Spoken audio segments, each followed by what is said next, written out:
Hey guys, tonight we're travelling back to the bustling, humid heart of Edo period Japan, where your morning begins not with a hot shower or a cup of coffee, but a scalding communal bath at dawn, surrounded by strangers, under strict social rules and without a single drop of soap. You step into a cramped wooden house stacked along a narrow dirt alley. The air smells like a complicated stew, half charcoal smoke, half pickled vegetables, with a strong top note of fish. You're not sure if it's someone's breakfast or yesterday's market hall decomposing in the sun. Welcome to Edo, the world's largest city in the 18th century, where over 1 million people live side by side, and somehow it's both lively and suffocating. So before you get comfortable, take a moment to like the video and subscribe, but only if you genuinely enjoy what I do here. And if you're listening from somewhere unique, drop your location and local time down in the comments. I love seeing where you're all tuning in from. Now dim the lights, maybe turn on a fan for that soft background hum, and let's ease into tonight's journey together. You wake on a straw mat, your thin cotton futon already damp from your own sweat. No insulation, no AC, just wood, paper walls, and the sound of a rooster crowing from 3 courtyards away. You try not to breathe through your nose. It doesn't help. You're sticky, itchy, and your hair feels like it's been lacquered to your scalp. You desperately want to be clean, but in Edo, clean is more of a daily performance than a personal experience. Historians still argue whether Edo was truly a clean city compared to its European counterparts. Yes, there was less visible sewage in the streets, and yes, public bathhouses were everywhere. But when 1 million people live elbow to elbow in a mostly wooden city with no plumbing, even basic hygiene becomes a full-time job. You stretch, crack your back, and reach for your worn cotton yukata. It's not stylish, but it hides the sweat stains. As you slip into your sandals and step out into the narrow alley, you immediately regret it. The air outside is even thicker than your room. It clings to your skin, full of early morning heat, fish oil and soot. The neighbours are already stirring, women sweeping dust into piles that will immediately reform, men hauling buckets of water from the nearby canal. You pass a tofu vendor shouting prices into the dawn haze, and a trio of dogs sniffing each other like they own the block. A delivery boy splashes past you, sloshing buckets of soy sauce that smell suspiciously like week-old socks. He nods politely. You nod back. Everyone pretends it's normal, because this is Edo. You follow the side path down to the bathhouse. The building leans slightly, its beams dark with age and moisture. Thin wooden slats make up the walls, and the roof leaks from one corner, though no one bothers fixing it. It'll just break again next season. Inside, the water is already heating. You can hear the fire crackling through the small iron grates beneath the bath chamber, the hiss of rising steam mixing with the low murmur of groggy bathers already arriving. Now, you might be wondering, why so early? Who decided bathing should be the first act of your day? Well, in Edo, daily schedules often aligned with the rising sun. Farmers, fishmongers, merchants, they all needed to be clean and out the door by sunrise. Bathhouses catered to that routine, opening just after 4 a.m. during the hour of the tiger, a time the Edoites associated with purity, beginnings, and the warm breath of the waking world. Also, if you go any later, the water's dirtier. Let's just say, you want to beat the wave of tired labourers and muddy apprentices who've been barefoot all week. As you wait your turn, you stand quietly beside a row of men who could be merchants, actors or firemen. It's hard to tell in the dim light. Everyone's barefooted, yawning and clutching their own little set of essentials. A wooden bucket, a thin cotton towel, and in rare cases a tiny satchel of medicinal herbs. You brought your dignity, which might be the first thing to go. There's a moment where you almost turn back. Maybe you could just splash some canal water on your face and call it good. But then a sharp gust of wind blows the bathhouse's sliding door open, and a wave of warm, earthy steam curls toward you like an invitation, or a warning. This is your moment. You slip out of your yukata, fold it neatly, and clutch your towel like it offers more privacy than it does. You step into the bathhouse, and the wood creaks beneath your feet. The air is thick with the scent of cedar, smoke, and wet humanity. The floor is wet, always. It never really dries, and every board is slightly warped from years of steam and footsteps. The walls are bare, except for a small wooden sign reminding you to be quiet, respectful, and quick. And yet, no one's in a hurry. They sit in silence, some with eyes closed, some scrubbing at their arms with practiced mechanical motion. The light is filtered through steam and paper windows, giving the whole place the colour of weak tea. It's not glamorous, and it's definitely not relaxing, but this is where your day begins. Quirky fact time. The smell of Edo bathhouses, often enhanced by citrus peels. That's right, during certain seasons, bathhouse owners would toss in yuzu peels to both scent the air and slightly disinfect the water. So if you catch a whiff of something vaguely lemony, thank someone's grandmother and her leftover fruit basket. Still, don't expect anything luxurious. There's no soap, no shampoo, and certainly no loofah. You're here for one reason, to strip off yesterday's grime and rejoin society smelling slightly less offensive. And honestly, the real danger isn't even the bath itself, it's what happens next. But we'll get to that. First, you have to survive the scalding heat, the silent judgment of strangers, and the fact that the bathwater's been reheated all morning by someone's teenage apprentice with a questionable work ethic. Welcome to Edo. This is only the beginning.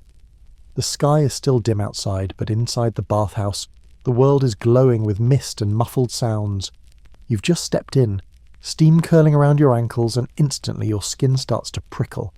The air is heavy, not just warm, but thick, as if the moisture wants to settle inside your lungs. And remember, it's the hour of the tiger. That's not some exotic phrase I made up for flair. The Japanese day was divided into 12 hours, each lasting about 2 of our modern ones. The tiger hour stretched roughly from 4 to 6 a.m. It's the time associated with movement, ambition, and freshness. Just perfect for boiling yourself alive in a communal cedar tub, apparently. You tread carefully, trying not to slip on the eternally slick floor. There are no tiles here. Just aged planks of wood, swollen slightly with moisture, polished smooth by thousands of bare feet over the decades. You hear coughing from the far end, maybe from the old man who always sits too close to the fire vent. He's already there, of course. He always is. Rumour has it he's been bathing here longer than the bathhouse itself has stood. He nods at you. You nod back. Respect is everything here. A young apprentice, still blinking the sleep from his eyes, shuffles past you with a fire poker. His job? Keep the fire underneath the bath burning hot. Ridiculously hot. He stokes the furnace with chunks of charcoal and the temperature spikes. The walls groan as they expand slightly from the heat. You're pretty sure your eyebrows are singed just from standing too close. And here's where things get interesting. You might think bathing involves getting into the water, soaking and relaxing. Not in Edo. First, you must clean before you bathe. Sounds backwards, right? But that's how it works. You grab your bucket, crouch at the rinsing area, and splash cold water over yourself in quick, shuddering bursts. There's no heater in the washing zone, just a few taps trickling fresh water from a nearby well. You scrub with your tiny towel, rubbing hard enough to remove not just grime, but also your will to live. No soap. Let me repeat, no soap. It's banned. Why? Because it clogs the bath's drainage system and fouls the shared water. Instead, you rely on friction, prayers, and possibly the citrus peel from a bathhouse worker's leftover lunch. Cleanliness is enforced, but efficiency comes first. Historians still debate how much actual hygiene this method provided. Some argue Edo's high humidity and frequent bathing helped reduce disease. Others say that without soap or real scrubbing tools, much of this ritual was more about social compliance than sanitation. Either way, you're expected to do it daily. Skip a few days and your neighbours will start whispering. Skip a week and you may get fined, or worse, a visit from the local constable with a bamboo cane and strong opinions about decency. Finally, you step toward the bath itself, and that's when the real trial begins. The bath isn't large, maybe 5 feet across, sunken into the floor like a wooden cauldron. Steam rises in thick columns. You can't see the bottom, you can barely see the person across from you, but you can see the edge, and how everyone's perched there hovering on tiptoe trying to adjust to the temperature. You follow suit dipping a foot in, and immediately regret it. It's not just hot, it's molten, somewhere between accidental chili oil spill and lava for breakfast. You make a noise that's not quite a yelp and not quite a dignified gasp. Everyone pretends not to hear you, but let's be honest, they're judging you. Welcome to communal shame. You try again. This time you last 3 seconds before pulling back out. Your skin is flushed, turning red already. It's not just painful, it's a little dangerous. The water temperature in these bathhouses regularly hit 48 degrees Celsius, which is around 118 Fahrenheit. That's not hot. That's your cells might file a complaint hot. You sit on the edge, balancing like a flamingo on one leg then the other. Slowly, you sink into the water, breath caught in your throat. The initial pain is like needles pricking every pore, but then it shifts. Your limbs go numb in the best way. Your brain stops protesting. The world, fuzzy with steam and wood and quiet grunts, narrows into a strangely serene bubble. Quirky fact for you. Edo bathhouses weren't just hot, they were piping on purpose. Some people believed that the hotter the bath, the more virtuous the bather. Others just liked the bragging rights. If you could stay submerged for more than 5 minutes without fainting, that was worth respect, or at least a decent nickname. You glance across the bath. Someone's brought in a pouch of dried herbs, camphor or mugwort probably. They swirl in the water like tired tea leaves. Supposedly it helps circulation. Or maybe it's just another status symbol, like owning a toothpick carved from bamboo instead of wood. Either way, it smells surprisingly good. But make no mistake, this is not your private spa moment. Every movement is watched. You can't stretch out too far, can't splash, definitely can't talk above a whisper. This is a shared ritual, and decorum is enforced by everyone. The old man at the far end gives you a look when your towel dips into the water. You discreetly correct it. Towels should never, ever touch the communal bath. That's bathhouse blasphemy. You try to breathe slowly, match the rhythm of the other bathers.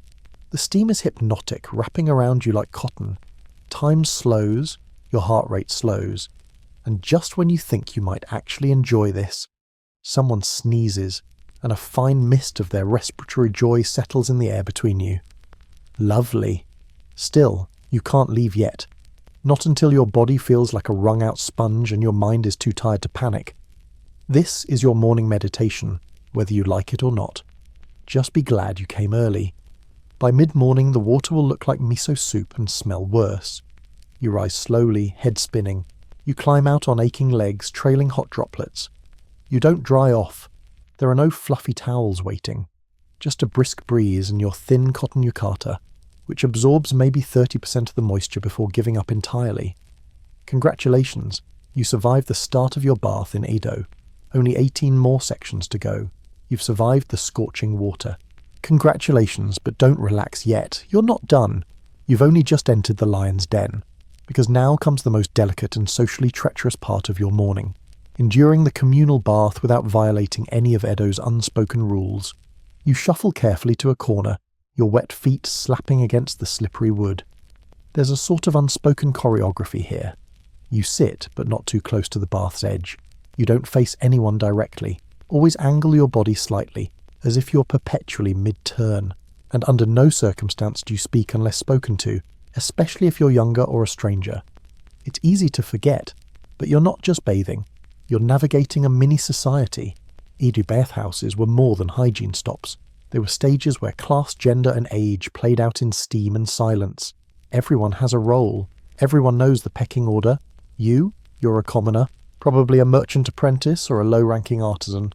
So you sit near the back where the water's cooled a bit and the steam doesn't rise quite as thick.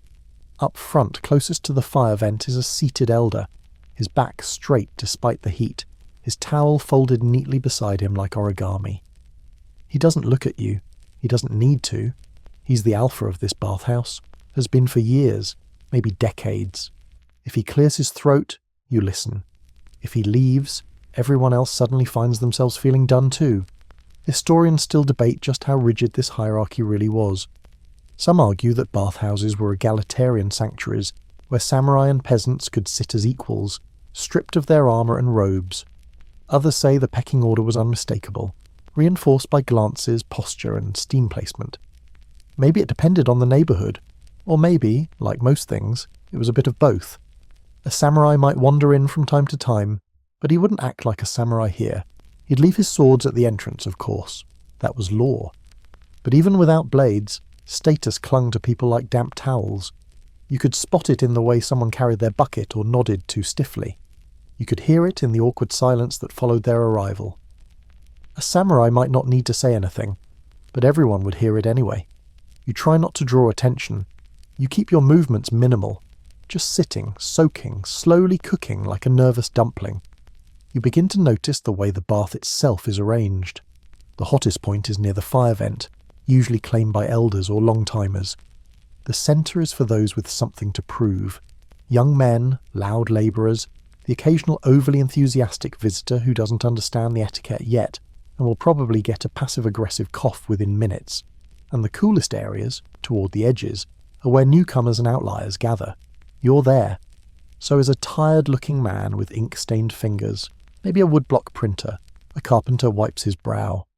No one speaks, but somehow you all share an unspoken understanding. We are the background actors in this silent drama. Quirky moment incoming. Some bathhouses in Edo had steam rooms attached. Tiny, cedar-lined chambers where patrons could sit in total darkness and sweat, in silence before even touching the bathwater. Think of it like a sauna crossed with a confession booth, minus the priest but with the guilt. You glance toward one such room now. The door creaks open and a man emerges, glistening and dazed, as if he's been whispering secrets to the steam itself. He nods at no one in particular, ties his towel back around his waist, and disappears into the main bath without a word. You wonder what he saw in there. Maybe nothing, maybe too much. Your thoughts wander. You realise you haven't actually relaxed yet. It's difficult when you're balancing social tension and first-degree burns. Still, there's something hypnotic about the repetition of it all. Every person here has done this thousands of times. You will too. It's not just a bath. It's a ritual, a routine, a reset. And then, breaking the rhythm, someone stands. All heads turn. Just a fraction. It's subtle. A young man, maybe 18, steps carefully out of the bath, bowing slightly toward the front as he does. Respect. Always. He dries quickly with his towel, wrings it out into his bucket, and steps to the side platform where people cool down before leaving. That part. Mandatory. You don't just walk out. You ease out. Let the sweat stop. Let your pulse settle. Sudden changes in temperature were thought to be dangerous. Your body needed time to return from the underworld of boiling water and human etiquette. One of the elders finally speaks. Just one word. You don't understand it. Dialect, maybe. But it carries weight. Everyone nods slightly. The man who just exited bows again, deeper this time, and steps out into the changing area. And now, the hierarchy shifts. Everyone shuffles slightly, recalibrating. A new spot opens up. You think about taking it, but you don't move fast enough. Another bather slides in smoothly, claiming the position like a migrating bird finding the perfect branch. This, too, is part of the dance. You sigh quietly, careful not to let it sound like frustration. The bath isn't a spa, it's a classroom. You learn how to act, when to move, where not to sit. You learn who watches, who listens, and who, in the end, always gets the hottest water. You lean back again. The ceiling above you is dark with soot, the scent of cedar and charcoal clinging to your hair. Outside, the sky's beginning to brighten. You can hear the city waking, vendors shouting, roosters re-shouting, a child crying because someone made them eat radish for breakfast. The usual. You close your eyes, just for a moment, and try to pretend, for the briefest flicker of time, that this water doesn't smell faintly like mushrooms and regret, and somehow it helps. By now the bathwater is just a little less terrifying. You've adjusted somewhat. Your skin still feels like a parboiled turnip, and the steam keeps curling into your nose like it's trying to write haiku in your sinuses, but hey, you're surviving. That's more than can be said for the guy who just stumbled out of the bathhouse, red as a lobster, clutching his bucket like it might protect his dignity. You give him a nod of solidarity as he vanishes behind the wooden partition. Poor soul probably stayed in too long. Or not long enough. There's no winning here, really. Now let's talk about something you've definitely noticed by now. There's no soap. Not a bar. Not a bubble. Not even a slippery suggestion of suds. And you, modern creature that you are, probably feel like you just walked into a horror movie. A clean horror movie, but unsettling all the same. Why? Because Edo bathhouses had a complicated relationship with soap. Or more accurately, no relationship at all. See, soap was considered problematic, not because it didn't work. Oh, it worked. Too well, in fact. The residue from soap clogged up the primitive drainage systems under the bathhouses, which weren't exactly feats of engineering.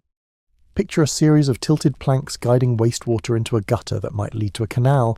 If that canal backed up, well, let's just say your clean water gets very philosophical, very quickly. So the solution? Ban soap in public baths. Instead, you use the traditional method, a damp cotton towel and relentless scrubbing.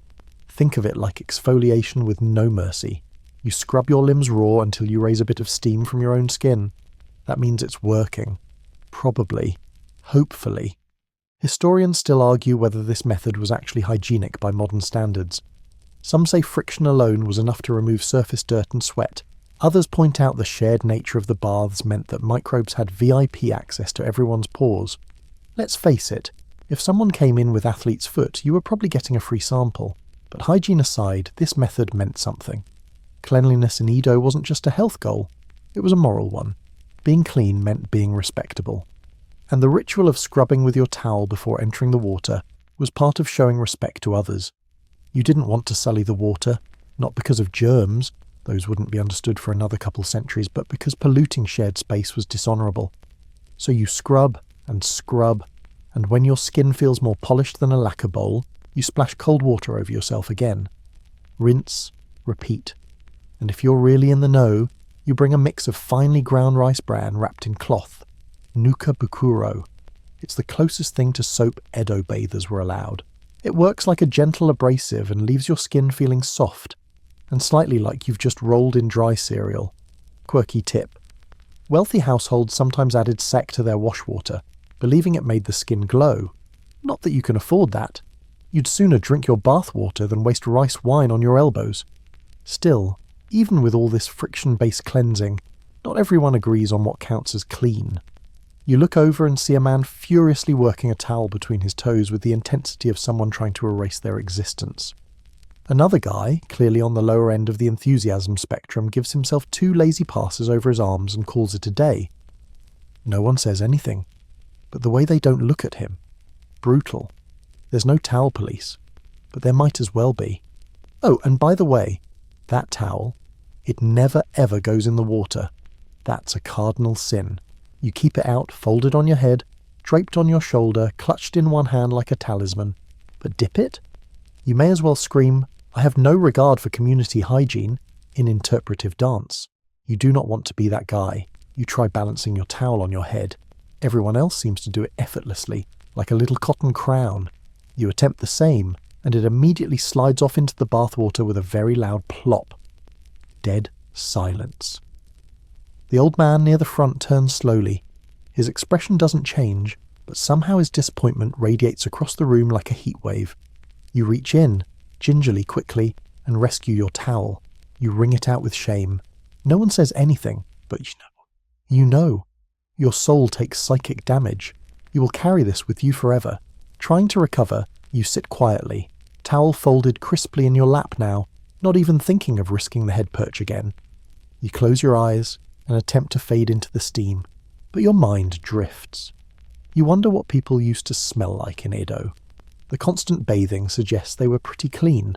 Cleaner, perhaps, than their European contemporaries, who considered a bath once a month both suspicious and risky.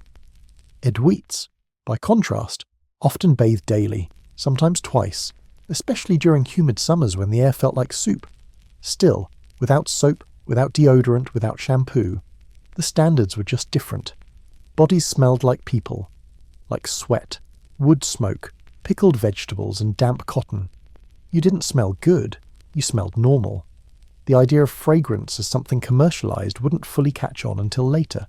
For now, if you smelled strongly of anything, it meant you were either ill, rich, or had stood too close to the fermented bean curd stall. So here you are, half-boiled, partially scrubbed, sitting in silence among the towel-balancing elite. The rules are rigid, the water's unforgiving, and yet there's a strange peace settling over you. Maybe it's the way the steam muffles every sound.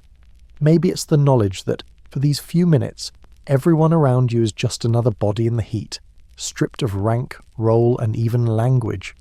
Or maybe you've just passed out slightly from dehydration. Honestly, hard to tell. Either way, your towel's out of the water now. You've learned your lesson. Tomorrow you'll try balancing it again. You've made it this far without being kicked out, scorched beyond recognition, or publicly humiliated again.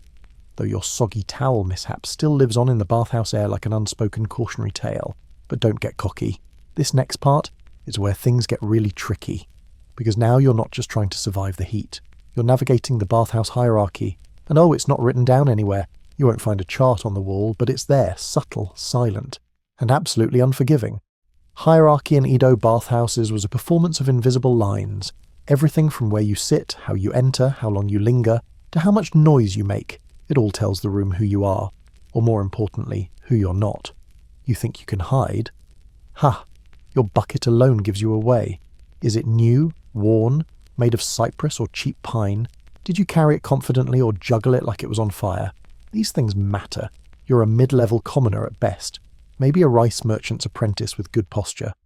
So you keep to the edges, you speak to no one, and if an older bather glances your way, you bow, slightly, just enough. Let's talk about seniority. This isn't just an age thing, it's bathhouse tenure.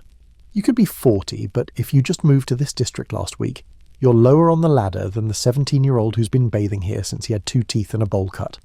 The unspoken rule is simple. The front is power. Is the hot spot near the furnace vent? Reserved. Not officially, of course, but try claiming it and watch every head swivel like kabuki puppets. You'd be toast. Politely steamed toast. Historians still argue whether this informal stratification came from the Confucian ideals trickling through Edo society, or if it developed organically from the sheer number of people using shared spaces every day. Either way, the structure was ironclad, so much so it could withstand even an earthquake, which, by the way, Edo had a lot of. And it's not just men's bathhouses that ran on these rules. The same rigid systems extended to women's hours too, but more on that in a bit. For now, let's return to your awkward positioning. You're nestled against the back wall like a decorative gourd. You think you're invisible, but you're not. There's always someone watching, usually the bathhouse regulars who've turned observation into an Olympic sport. One false move and the air gets just a little heavier. The air gets like now. You didn't mean to lean against the wooden frame behind you. Just a brief shoulder touch, really. But the creak was loud, and suddenly one of the elders turns. His eyebrow rises. He doesn't say anything. He doesn't have to. You straighten instantly, as if jolted by lightning. You swear he smiled. Just slightly. There are no guards in here. No enforcers. The bathhouse polices itself. The pressure is social, cultural, and thoroughly efficient. A single disapproving sniff from a matronly bather in another time slot could crush your confidence like pickled daikon. Quirky footnote. Some bathhouses even had a bathhouse mother. An older woman, usually a widow, who helped run the place during women's hours, monitored etiquette, and sometimes even prepared herbal infusions for the bathwater. Think of her as a cross between a manager, a hall monitor, and the auntie who always knows when you're lying. Back in your corner, you begin to notice other roles in play. There's a man who brings his own ladle, long-handled, carved with tiny lotus blossoms. He never uses the public ones. He sits near the centre, and everyone gives him space. You don't know who he is, but you know he matters. Then there's the quiet pair of craftsmen who arrive together. Never speak, but always take the same seats. You wonder if they're brothers or just work together. Either way, their routine is synchronized like a tea ceremony. When one stands, the other follows. No need for words. There's even a child, maybe 9 or 10, sitting with his grandfather. The old man lets him dip his feet but not fully enter. He whispers instructions like a general passing on secret battle techniques. The child nods seriously. This is how bathhouse etiquette is passed down, not in lectures, but in repetition. You, meanwhile, are learning the hard way.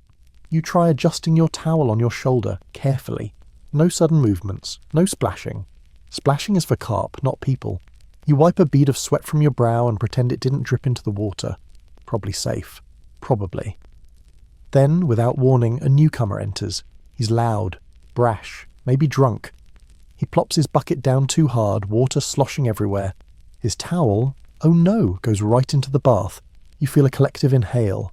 No one speaks, but the silence tightens. And then, a miracle. The elder closest to the front clears his throat. The newcomer freezes. He looks around, confused. Senses something's wrong. He glances at his towel. Slowly, very slowly, he pulls it out of the water. He sits. Quieter now. Smaller. One glance did what no shout could. That's bathhouse hierarchy in action. silent correction, socially enforced, and always one cough away from total discipline. You feel oddly relieved, not because he got put in his place, but because it wasn't you this time.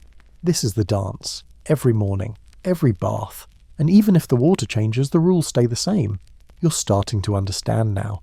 It's not just about getting clean, it's about remembering who you are, where you stand, and how to carry yourself, even when your skin is about to boil off. You take a deep breath, hold it, let it out slow. 1 more minute, maybe 2, and you'll get out. But not too fast, not too eager. Leave too early, and it looks like you couldn't handle it. Leave too late, and you risk the dreaded bathhouse swoon. Yes, it's a real thing. Tomorrow, you'll do better. Learn faster, sit a little closer to the centre. Maybe, but not too close. Not yet. You're not there. Not yet. You've endured the heat, respected the hierarchy, and avoided towel-related disgrace. After the first mishap anyway. You're doing well. But now you come face to face with a rule that seems small until it absolutely isn't. Because in Edo, if you show up to the bathhouse without the right gear, you may as well show up naked. Oh wait, you are naked. But that's beside the point. You were supposed to bring something very specific with you this morning.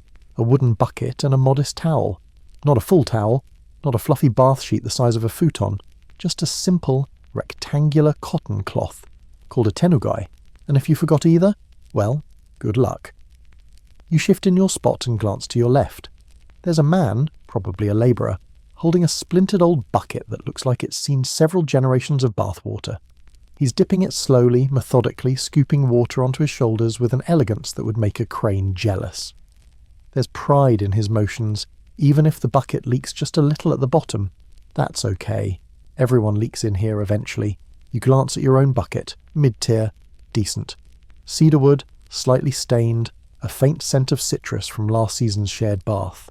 It's not flashy, but it's clean. And crucially, you have one. The man across from you, however, he's got nothing but a towel, and it's damp, fraying, and suspiciously limp. No bucket, no ladle. Just sitting there, pretending like he didn't notice the sideways glances. You watch him try to scoop water with just his hands. Rookie move. It splashes. Loudly. The water ripples in a way that sets off a low hum of judgment in the room. Subtle, but palpable. One man clears his throat. Another adjusts his towel with just a bit too much flair.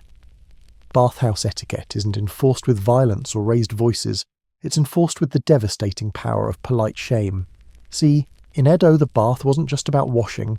It was a test of your preparedness, your self-respect, and your connection to the neighbourhood. Everyone brought their own supplies. A towel, a bucket, maybe even a wooden comb or a bar of nuka, that rice-bran scrub we mentioned earlier. Showing up unprepared was the equivalent of forgetting your lines in a kabuki play. Everyone pretends it's fine, but no one forgets. Historians still argue how widespread these expectations were. Some accounts suggest poorer folks often shared buckets or borrowed from others, while others insist that a true Edward wouldn't dream of doing so. The truth probably depends on the district, the day, and the crowd. You, meanwhile, cling to your bucket like it's a family heirloom. Let's break it down for a moment. The typical bathhouse kit in Edo included a tenugui, your all-purpose towel, washcloth and modesty accessory. A wooden bucket, usually made of cedar or cypress. Optional, a small stool for scrubbing if you're fancy. Optional, herbal sachets, comb, toothpick and maybe even scented oil if you're really fancy. The bucket wasn't just for show. It was your rinsing tool, your cooling vessel, and your post-bath air conditioning system. After leaving the main bath, many patrons would fill their bucket with cold water and pour it slowly over their bodies to prevent heat stroke. And yes, heat stroke was real. People fainted in bathhouses, sometimes daily. Those 48-6 waters weren't forgiving, and ventilation wasn't exactly a priority in Edo design. Some bathhouses tried to compensate with ceiling slats, or fans made from folded paper, but mostly, you endured. Quirky side note. The wealthier neighbourhoods had bucket boys, children hired to carry their master's buckets, wait outside during the bath, and then escort them home with fresh towels. Some even sang little jingles to announce their patron's exit. A bit much? Maybe. But if you had the money, why not show it? Back in your corner, you try to make yourself useful. You scoop warm water into your bucket and rinse your legs. You wring your towel out and fold it again, this time getting it to balance perfectly on your head. Redemption. Tiny victories. Suddenly you hear a commotion near the entrance. A woman's voice. Not angry, just firm. You catch a flash of colour, a kimono sleeve patterned with waves and chrysanthemums. She's arguing, gently, with one of the workers. Ah, she's early. It's not yet ladies' hour, but she's here, probably trying to claim a spot or prepare for a family member. The worker, a thin young man with the posture of a wilted daikon, bows repeatedly and gestures toward the door. She sighs, gives him a look sharp enough to trim bamboo, and retreats with grace. You'll see her again soon, and when you do, the energy of the entire bathhouse will change. But for now, the rhythm returns. Scooping, soaking, silence. You begin to notice how your own bucket has become part of your ritual. It's more than a tool. It's your companion in this ancient dance of water and heat. The steam curls gently from its rim. The wood creaks softly when you refill it. You find comfort in its presence, and when you finally rise to leave the bath, your bucket is the last thing you carry, still warm, still full. It says something quiet to the others. I came prepared. I respected the water. I belong. And in a city where 1 million people share air, streets, and boiling tubs, that's no small feat. You're dizzy. Not dramatically. Not in a fainting, collapsing, call the apothecary sort of way, but in a my bones might be soup sort of way. You step out of the bath slowly, water clinging to your legs, steam wrapping your face like a damp blanket. Every step is a soft slap of skin on slick wood, and you feel fragile, gently boiled. This isn't exaggeration. The water you just soaked in, that was nearly 48 degrees Celsius. That's a temperature most Westerners would associate with a malfunctioning jacuzzi or a lawsuit. But in Edo, that was normal. Some bathhouses even bragged about going hotter, and if you complained, they'd tell you to come back when your constitution was stronger. There's no cold plunge waiting, no refreshing peppermint mist. Just you, your wobbly legs, and the cooling area.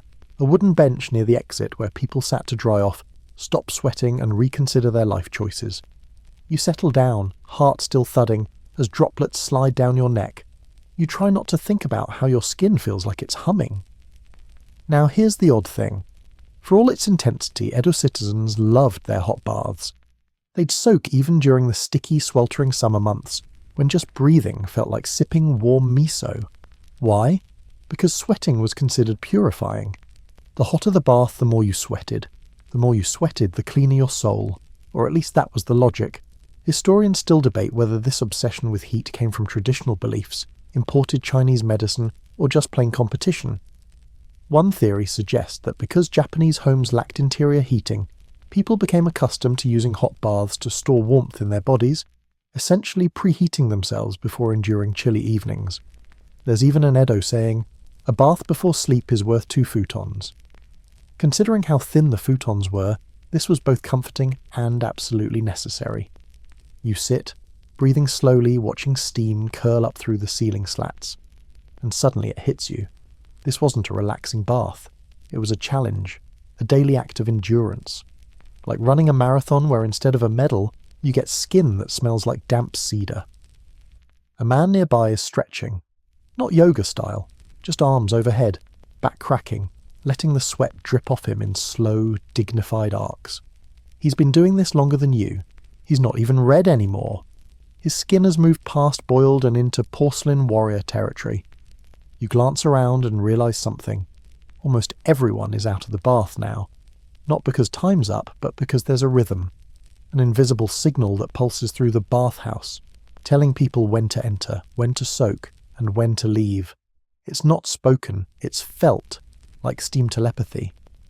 And you're just barely tuning into it. You hear the crackle of firewood again. The apprentice downstairs is feeding the furnace. The water will stay hot all day. In fact, it might get hotter. Morning bathers get the best temperature. By afternoon, the water's been reheated again and again, and the line between purification and slow cooking gets blurrier. Quirky fact time. There are records of bathhouses competing over who could keep the hottest bath. Signs outside would boast, "Fires stoked since sunrise," or "No cold water added today." One popular bathhouse in the Nihonbashi district was rumoured to boil an egg just by leaving it on the bench beside the tub. No one actually tested this, but still, the scalding temperature served a dual purpose. Not only did it test your grit, but it helped clean the water. In the absence of chemicals or filtration, heat was your disinfectant. If it could wilt cabbage, it could kill a few skin germs. Probably. You wipe your brow again, then carefully rise. Your legs are steadier now. A little. You make your way to the rinsing basin, a square trough of fresh water meant for a final splashdown. Not mandatory, but recommended. You dip your bucket, pour it over your shoulders, and finally feel that slight relief you've been craving. Like opening a window in a stuffy room. Outside the bath chamber you find your folded yukata, still slightly damp from earlier humidity, but dry enough to wear. You slip into it, towel draped around your neck like a badge of survival. You catch your reflection in a piece of polished copper nailed to the wall. You look drained, flushed, slightly wobbly, but also, weirdly, accomplished. You endured. You didn't faint. You only dropped your towel once. A good morning. You step into the changing area where others are drying off, chatting softly, avoiding eye contact in that polite semi-public way. The bathhouse is filling up again. You hear laughter from the entry hall. A group of young apprentices arrives, jostling each other, still wearing their work aprons. They're loud. Unbothered by rules, for now. They'll learn. You nod politely to the bathhouse worker sweeping the floor. He doesn't look up, but he sees you. He sees everyone. The bathhouse is his domain. He knows who stayed too long, who broke etiquette, who brought a new bucket this week. He is the guardian of the water's balance. You step outside, and the world hits you. The city is loud. Carts clatter down cobbled streets. A fish seller yells about today's best catch. Roosters crow. Someone's baby is wailing like it's just remembered taxes exist. The smells are sharper too. Soy sauce, river muck, grilled eel, burnt charcoal. The bath's peace is gone in an instant. But something else happens too. You're clean, not just in a physical sense, but mentally reset. Like you've washed away yesterday's dust, stress and shame. The sweat will return, of course. The city will stick to your skin before you even reach the next alley. But for this moment, you feel lighter. Maybe that's why they did it. Every day, every single boiling morning, even when it hurt, even when it was awkward, even when your towel betrayed you. Because stepping out of that bath meant starting over. A small, silent rebirth. A way of saying, I made it. I'm still here. Let's begin again. And now? You have a full day of chaotic Edo life ahead of you. But you'll face it clean. You haven't been back on the street for more than 2 minutes before you realise something sobering. If you hadn't bathed today, someone would have noticed. Not because you'd stink, though you would, but because not bathing in Edo isn't just a hygiene issue. It's a legal one. You walk past a merchant sweeping the steps in front of his shop, his sleeves rolled up, his face already damp with morning sweat. He glances at you, clocking your freshly steamed glow. That look, that subtle nod, it's not friendliness, it's approval. You've done your civic duty. Because in Edo, daily cleanliness wasn't optional. It was mandated by law, or, more accurately, by a sprawling network of ordinances and social codes, designed to keep this overflowing wooden metropolis from turning into a giant stinking tinderbox of disease and disorder. Let's back up for a moment. Edo wasn't just big, it was bursting. Over 1 million people crammed into a city built mostly of paper, wood and rice straw. Add in narrow streets, minimal ventilation and more fish guts than you'd think possible, and you've got a recipe for chaos. But somehow, Edo was remarkably orderly. Why? Because the Tokugawa shogunate made cleanliness a social imperative. In fact, historical records show that neighbourhood officials, called machibugyo, were expected to enforce regulations that extended beyond taxes and crime. Public health, sanitation, fire prevention, and bathing habits were all part of their purview. Did a family let their trash pile up? Were their kids unwashed and barefoot? Were you starting to smell sour? That was all grounds for inspection and correction. Historians still argue just how strict these cleanliness laws really were. Some suggest they were mostly advisory, with punishments limited to fines or social shaming. Others believe they were enforced aggressively, particularly during summer months when disease risks soared and tempers ran hotter than the bathwater. You round the corner past a tofu vendor and see a small wooden sign posted on a wall. It's old, but the characters are still legible. A city notice. be clean, bathe regularly, respect your neighbours. Simple, chilling. This wasn't a society where individual freedom trumped communal well-being. In Edo, your personal habits were everyone's business. If you didn't bathe, your neighbours might file a complaint. If your house began to smell, you might get a warning. And if you ignored the warning, well, the local constable had a bamboo cane and a whole afternoon free. And don't think you could bathe privately to avoid scrutiny. For most citizens, the public bathhouse was the only option. Private baths were rare and usually reserved for the wealthy or for households, with enough servants to heat water and haul it in buckets. For you, it was the public tub, or nothing. And nothing wasn't an option. Quirky fact. During particularly hot summers, some neighbourhoods organised forced bath days, encouraging or strongly insisting that every resident cleanse themselves on the same day. They believed this would cut down on disease and reduce tension caused by, shall we say, social odours. This emphasis on cleanliness didn't just apply to bodies. Streets were swept daily. Waste was collected regularly and used to fertilise farms on the outskirts. Even animals had their place. Dogs, cats and birds roamed freely. But if they disrupted the harmony, someone was expected to handle it. And speaking of harmony, bathhouse attendance was a visible signal of whether you were upstanding or suspicious. Regulars were recognised. Absentees were noticed. So if someone like you skipped a few days, people would talk. Not necessarily out loud, but you'd feel it in the shifting glances. The extra space around you in crowds. The way the tofu man didn't nod that morning. And then, bam! A visit from the neighbourhood headman, smiling too politely, asking if everything's all right at home. It's easy to forget in our world of private bathrooms and individually scented soaps how public cleanliness used to be. In Edo, your hygiene was part of your identity, part of your public duty. And the rules weren't just enforced from above, they were enforced horizontally. Everyone watched everyone else. Because when your entire neighbourhood was built out of flammable materials, your neighbour's negligence could burn your house down. Literally. So when you bathed that morning, you didn't just clean yourself, you passed a test, a social check mark. One more box ticked on the list of not causing trouble in a city full of wooden buildings, hot tempers, and very little personal space. You pass a group of children now, 2 boys arguing over who gets to push the cart of radishes. Their sleeves are rolled up, and their arms are streaked with dirt, but you can see it. Under the dust, they're clean. Someone bathed them. Someone made sure. You turn onto a quieter street where laundry lines sway gently in the breeze. Yukata flutter like sleepy flags. On one porch, an old woman is scrubbing a bucket, methodically, rhythmically, as if it's a sacred act. Maybe it is.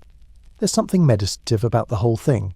Wake up, walk to the bathhouse, strip away yesterday's grime, boil yourself half-conscious, scrub every inch, return home with clean skin, a clear mind, and no fear of social exile. Do it again tomorrow. You realise now that the bath wasn't optional. It was a ritual of belonging, a daily recommitment to life in the world's biggest wooden pressure cooker. And if you missed it, you might as well skip paying your taxes or spit in the rice barrel. Not recommended. So next time someone tells you Edo was cleaner than 18th century Europe, they're probably right. But it wasn't just because of infrastructure. It was because people were terrified of smelling bad and getting publicly roasted for it. Tomorrow, you'll wake again to sweat and charcoal and fish oil. And once more, you'll march yourself to that boiling cedar tub and soak until your ears ring. Not because you love it, but because if you don't, everyone will know. You glance at the sun now peeking above the rooftops, but the real clock that governs this moment isn't celestial. It's the rotation schedule. Because soon, the bathhouse you just left will echo with a different rhythm, a softer one. The steam will shift, the conversation will drop to a hush, and the staff will change the signs. It's time for Women's Hour. You're already gone by the time it starts, of course. Edo customs didn't mix genders in public bathhouses, at least not after the mid-18th century. But you've heard the sounds before. The murmur of slippers on wet wood, the subdued clatter of buckets, and that sudden silence that settles like fog when women enter. Edo bathhouses followed strict time separation, men in the early hours, women after. This wasn't always the case. Early Edo bathhouses were often co-ed, especially in rural areas. But rising urbanization, tightening morality laws, and pressure from Confucian ethics gradually pushed the shogunate to segregate the baths by gender. Historians still argue when, exactly, the split became standardized. Some point to the mid-1700s, when city officials started mandating modesty partitions and alternating schedules. Others note that even after laws were passed, many bathhouses ignored them, especially in poorer districts. Enforcement, as always, depended on how loudly someone complained. Today, though, the rules are followed, mostly. The women enter just as the steam begins to thin. The fire beneath the bath has cooled a degree or two, still hot but no longer scalding. The temperature, some say, was intentionally dropped before women's hour. Whether it was out of concern or condescension, no one really knows. You've never seen it directly, of course, but the bathhouse staff talk.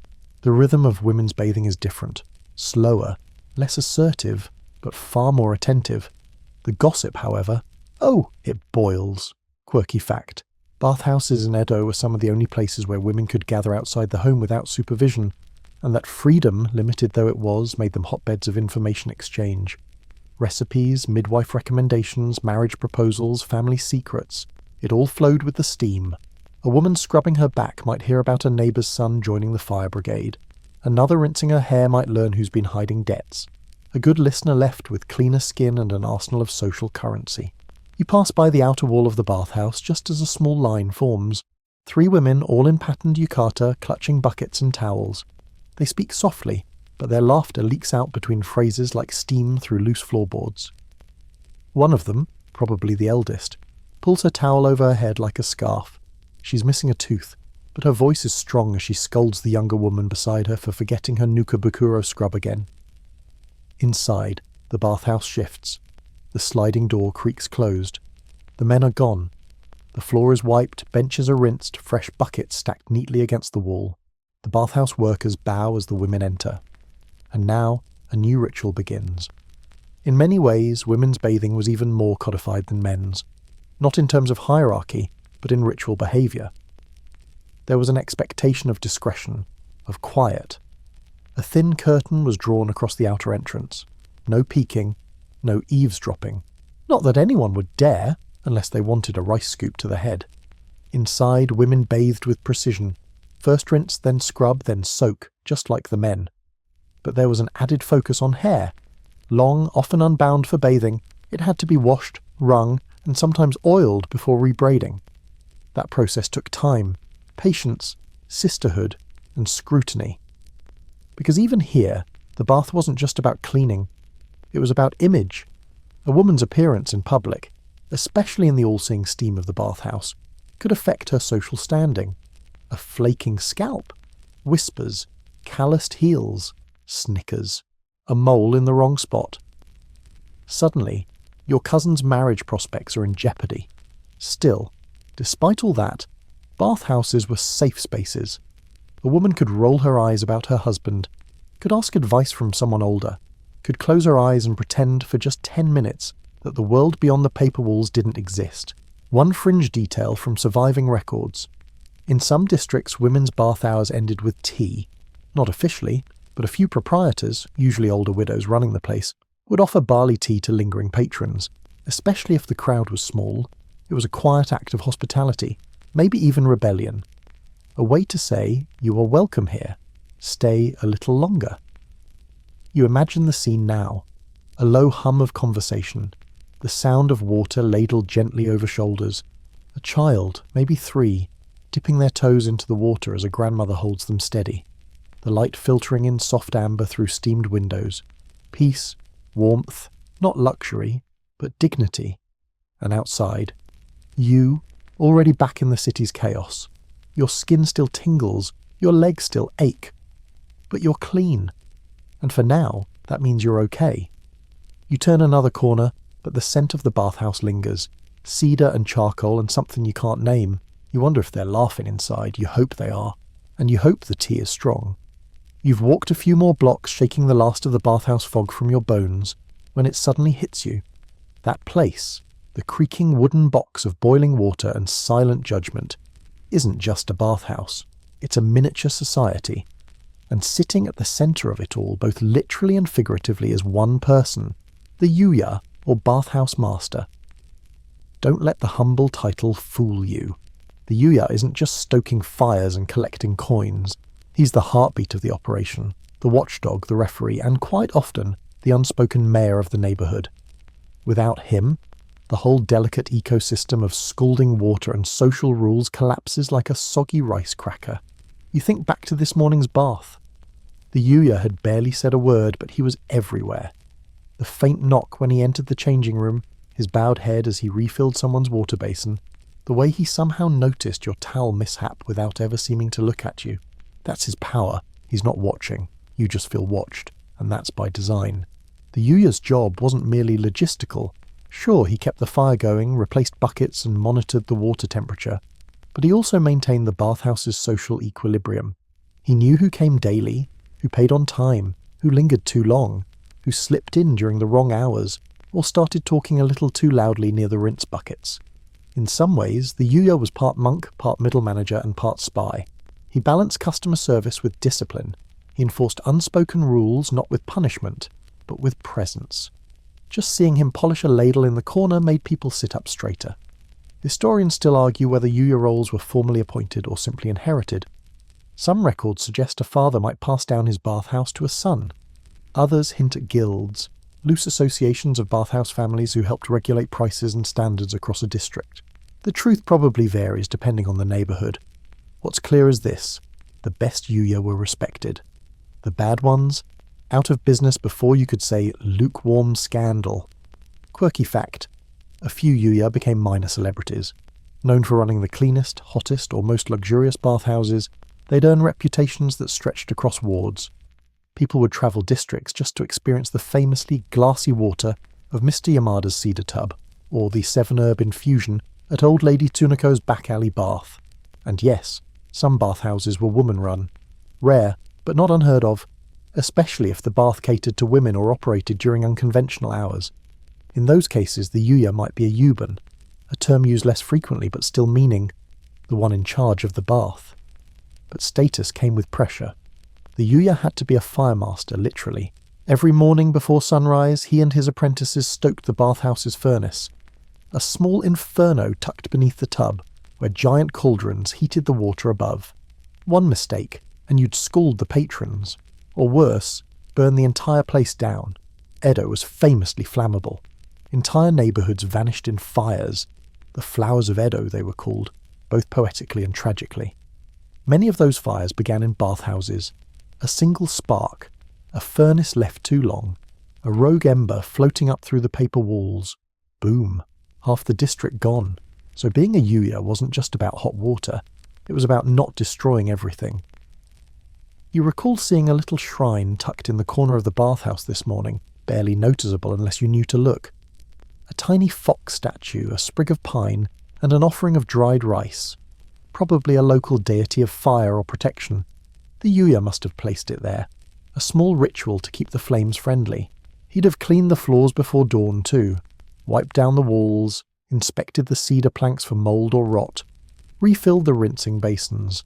Checked the temperature with the back of his hand, not a thermometer. He'd know if it was right, just by feel. That's the kind of intuition you earn when you've done something every single day for decades. You remember watching him nod to a group of elders this morning. Just a nod, but it carried weight. He probably knew each of their stories. When their arthritis got worse, whose son had moved to Osaka. Which one always needed the second hottest corner seat but never asked for it directly. And he knew you too. Not by name, but he noticed your towel plop, the way you hesitated at the water's edge, the flicker of panic when you touched water hotter than your nervous system expected. He didn't say a word, but he was there, keeping it all together. You pass another bathhouse now, not yours, a little smaller, shabbier. The firewood stacks sloppily, the windows slightly askew. You wonder about their Yuya. Does he command the same authority? Does he greet patrons by name? Does he bow with precision? Or is he just getting by, coasting on warm water and loose rules? You wouldn't go there, not just out of loyalty, but because the vibe matters.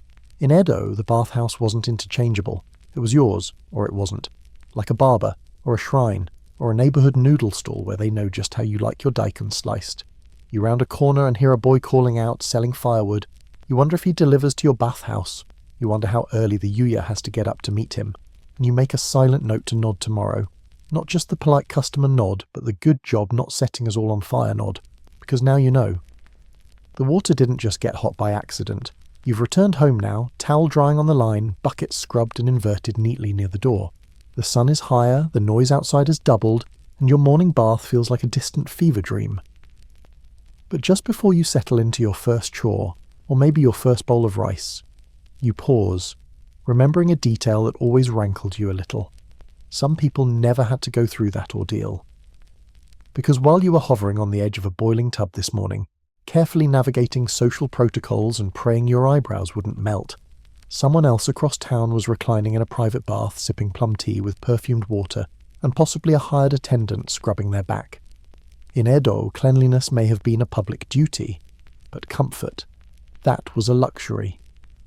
Welcome to the other side of the bathhouse divide. The side you'll probably never see, unless you're born into a merchant family with serious coin, part of a well-connected artisan guild, or one of the city's elite entertainers, or a rich widow with impeccable taste in cedar. Because yes, there were private baths, not common, but very real, tucked into the back rooms of large homes, or reserved wings of inns catering to wealthy travellers, or even part of pleasure houses in Yoshiwara, where bathing wasn't just a necessity, it was a performance. These private baths didn't follow the same rules. They weren't scalding, they weren't communal, and they definitely didn't smell like 5 generations of boiled foot sweat. Instead, the water was often infused with scented herbs or citrus peels, poured over stones warmed gently in the hearth, and instead of scrubbing yourself like a panicked eel, you'd be gently exfoliated by an attendant trained to make you feel like royalty. Historians still debate how widespread these baths were. Some suggest they were mostly confined to the homes of Hatamoto, samurai in service to the shogun, and high-end courtesans. Others believe even some wealthy merchants had private tubs built, small but deep, lined with lacquered hinoki wood and serviced by household staff. You've probably passed one of these private setups without knowing it. A small wooden extension on the back of a house, a chimney that smokes at odd hours, a cart delivering bundles of yuzu or dried chrysanthemum petals in little drawstring bags. Quirky detail, one merchant in the Nihonbashi district reportedly had seasonal bath scents, ginger and orange peel in winter, sandalwood in spring and mint leaves in summer. Neighbours would catch a whiff of the steam and sigh, jealousy, cloaked in admiration. But here's the real kicker. Some of these elite folks didn't even scrub themselves. They were bathed. Not because they were infirm, but because it was fashionable. In upscale pleasure quarters, male clients would often be washed by the kyotsans, an intimate, pre-scripted ritual involving soft cloths, artful towel placement, and water just warm enough to melt a man's pride. It wasn't sexual per se, not always, but it was theatrical, a display of gentility, of control, of being seen. Imagine a full-body spa treatment, except in a world without shampoo or French cucumbers. It was indulgent, dramatic, and entirely unattainable to most Edwats. You, of course, get none of this. Your bath is a test, not a treat. A furnace-fed cauldron where you compete for elbow room with an old man who's memorised your weak spots. The scent of your bath water is skin. Yours. The soap? Your own despair. But here's the twist. Despite all that luxury, despite the servants, the herbs, the cushioned stools and dried flower sachets, the public bathhouse was still the soul of Edo bathing culture, because private baths, no matter how lovely, didn't offer what the Sento did: ritual, rhythm, routine, shared humanity wrapped in steam.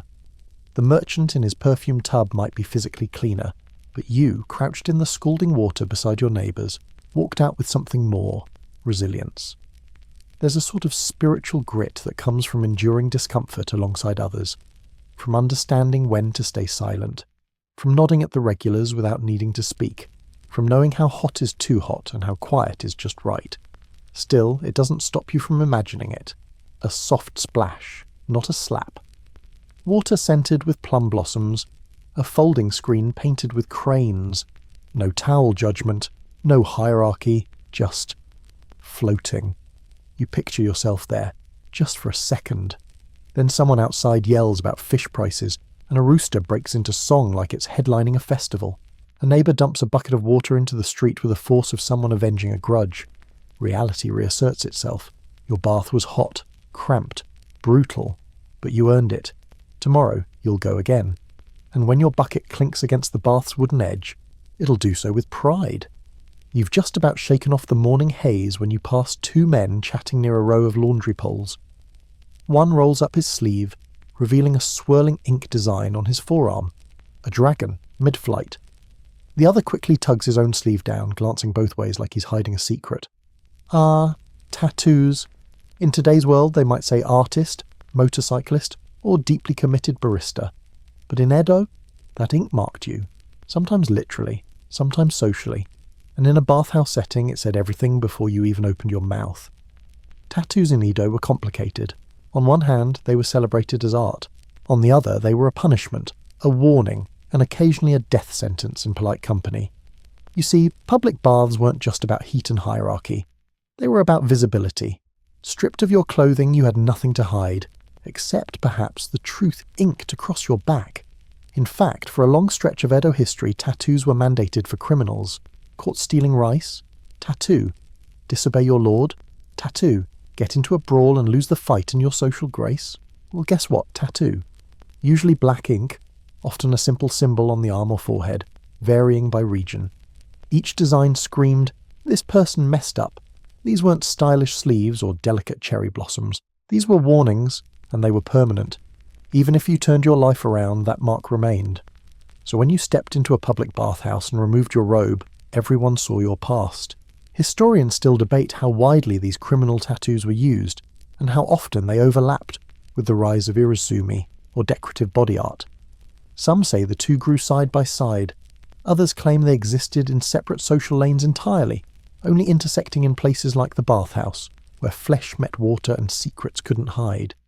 Quirky detail. Labourers and firemen, particularly the Hikishi, Edo's legendary fire brigades, were among the first to popularise decorative tattoos. They saw them as symbols of strength, loyalty and community. Their bodies became canvases of protection charms, fierce animals and legendary figures. Imagine being boiled alive in bathwater, beside a guy with a full-body tattoo of Fudo Mew glaring down from his shoulder blades. Not intimidating at all. You'd think, with tattoos so widespread in certain circles, bathhouses would adapt. But no, many banned them outright, or at least pretended to. Signs near the doors warned against undesirable marks. Patrons who didn't like what they saw might quietly complain to the yuya, who could then, very politely, ask the tattooed guest to leave. But here's the catch. These bans weren't always enforced equally. A young apprentice with a snake coiled on his shoulder might be tolerated in a rougher part of town, especially if he paid in full and kept quiet. A travelling merchant with a small floral tattoo might get scowled at but still be allowed to bathe. A known criminal with a forehead mark, though, he'd be lucky to get past the threshold. And then there were the Yakuza. Not the suited-up gangsters of modern cinema, but Edo's early underworld. Gamblers, enforcers, shady contractors who ran gambling dens, loan operations, and, yes, some bathhouses themselves. For them, tattoos were badges of honour. The more ink, the deeper the loyalty.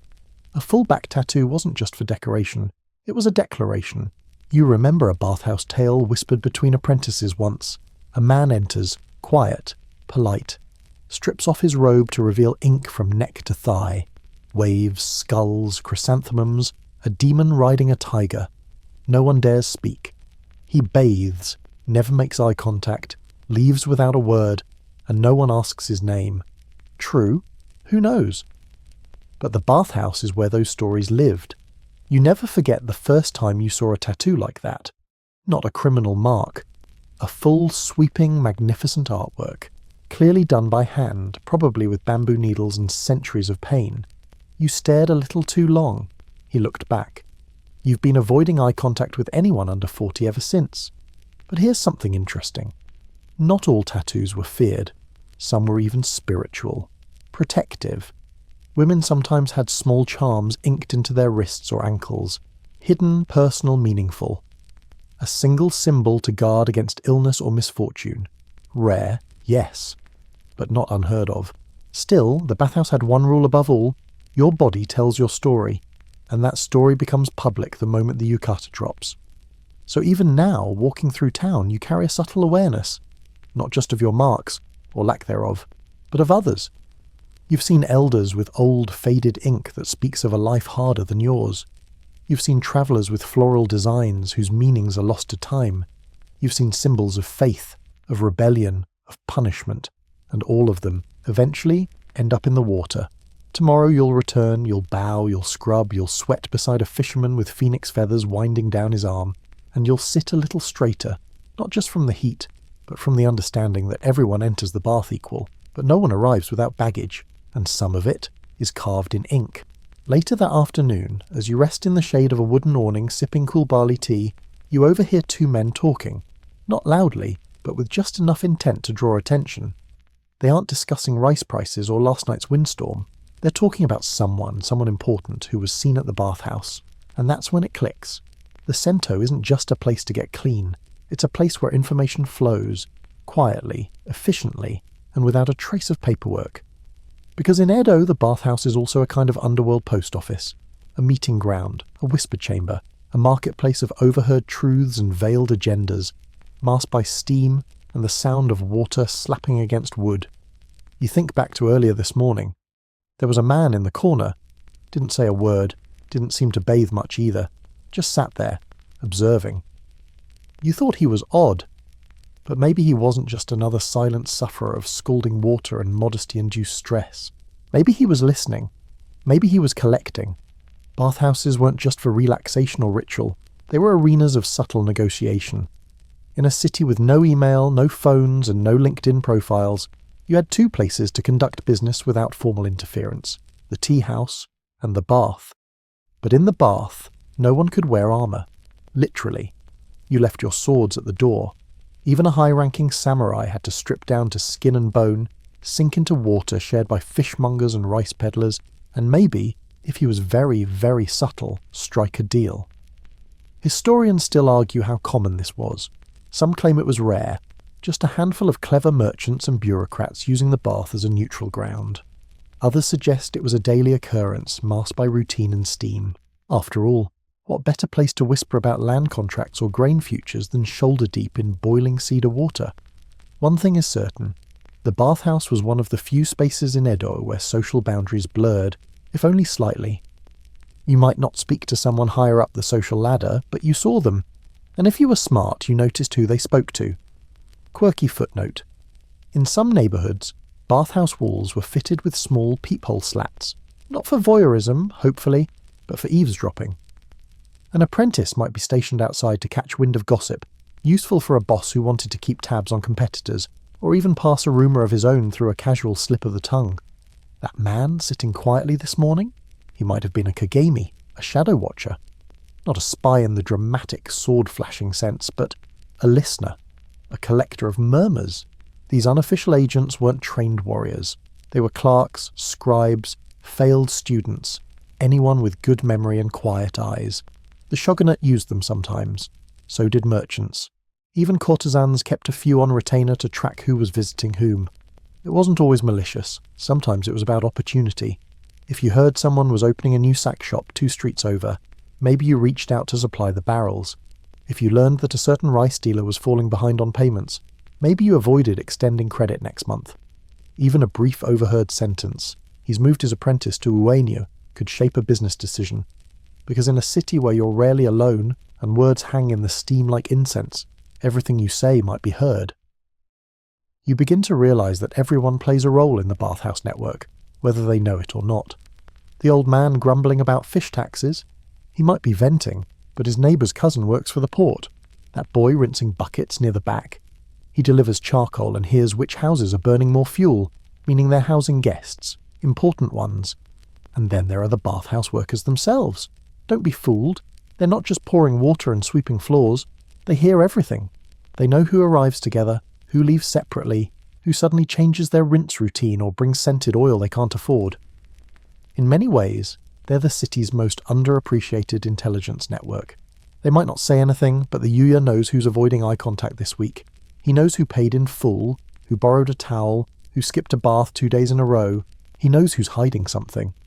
Back in your corner, sipping tea, you start replaying conversations you half heard that morning. Was that merchant really just visiting from Kyoto? Or was he scouting trade routes? And that quiet man with ink-stained fingers, was he a writer? Or just pretending? It makes your head spin, but also, it thrills you.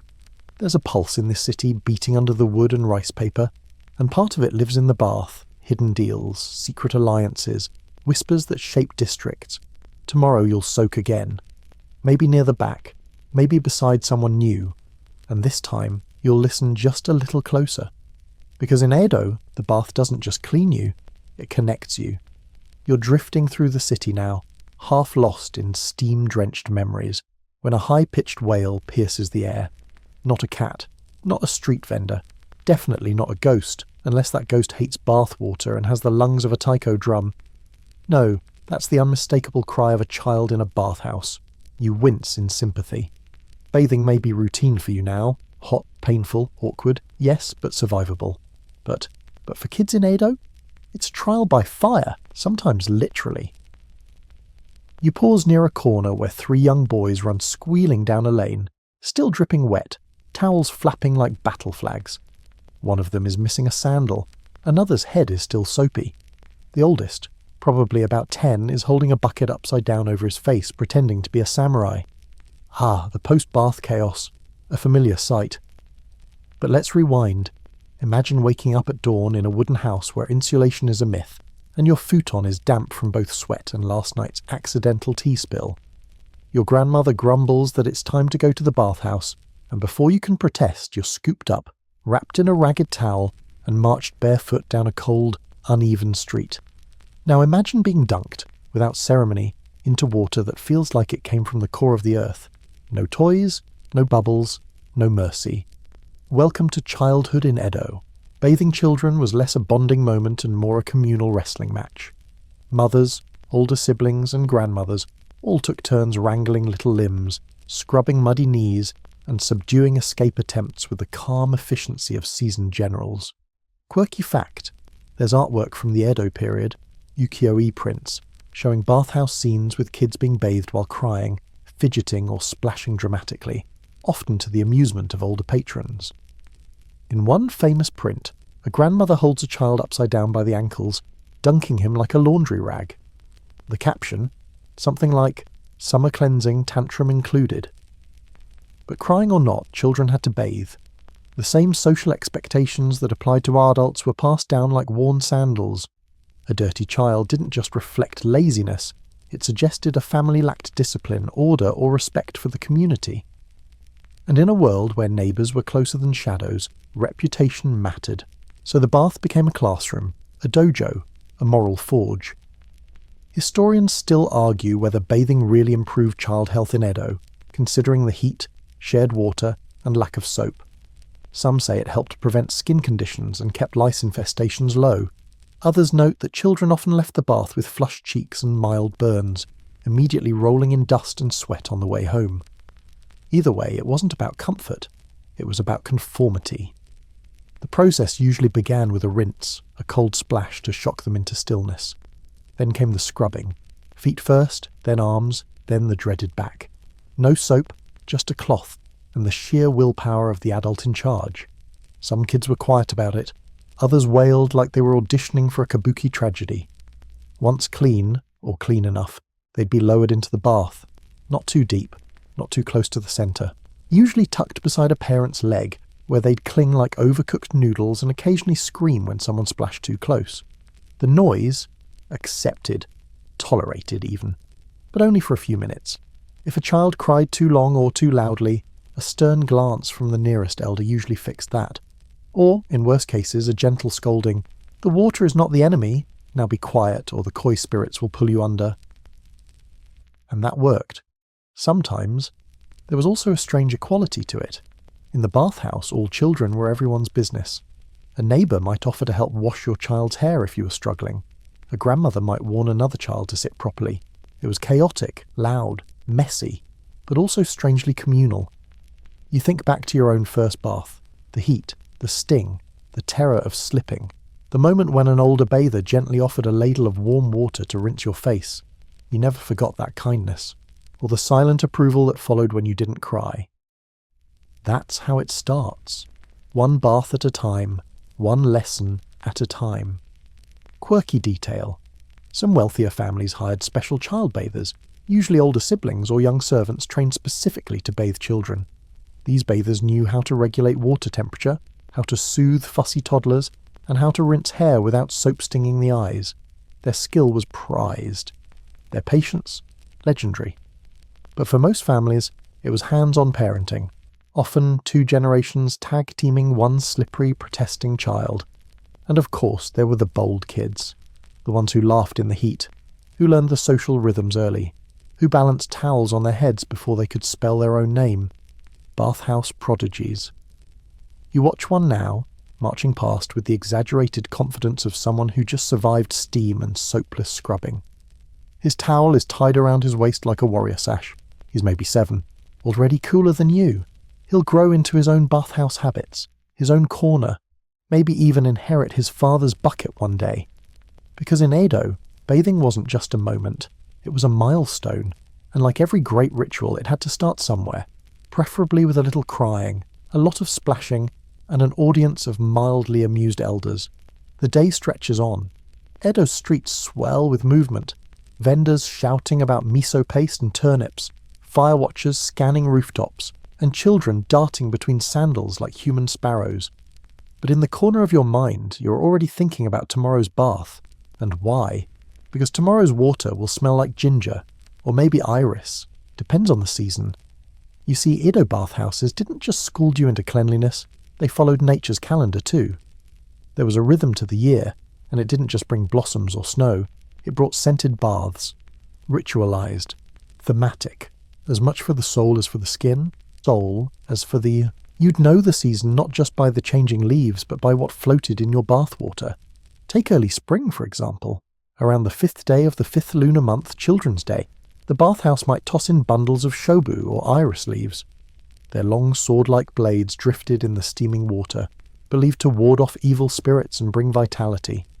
Iris has a sharp, slightly spicy scent, and it fills the room like herbal thunder. Then there's winter, when ginger rules the bath. Sharp, warming, pungent. A perfect pairing for frigid mornings when your breath crystallizes and even your towel seems to shiver. Ginger was chopped or grated, then wrapped in cloth and dunked into the water like a massive tea bag. Supposedly, it improved circulation and banished chills, and the scent was so strong you'd walk home smelling like a dumpling for hours. Historians still debate how formal these seasonal infusions were. Some say it was rooted in folk medicine, passed down orally and implemented differently by neighbourhood. Others claim it was clever marketing, a way for bathhouse owners to keep things fresh, fragrant, and a step above the competition. Either way, it worked. People remembered the scent. They talked about it. They chose their bathhouse based on it. The one near the theatre always uses citrus for New Year, someone might say. Or, avoid the one by the canal. Last year their chrysanthemum was half cabbage.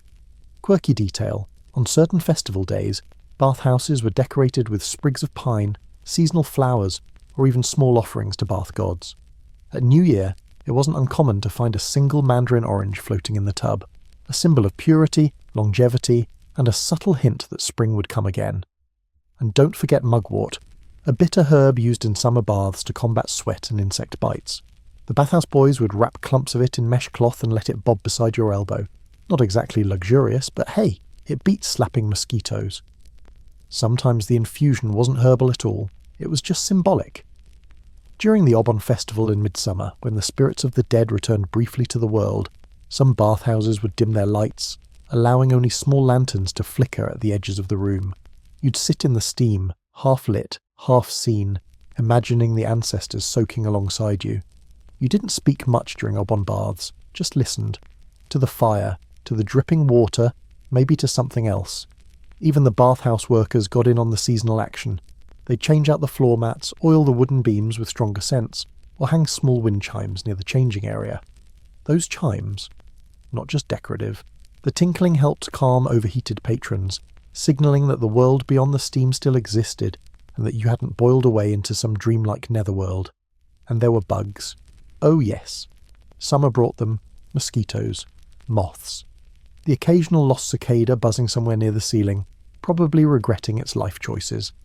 Bathhouses would hang bundled incense sticks to smoke the place mildly, keeping insects dazed just long enough for you to finish your rinse.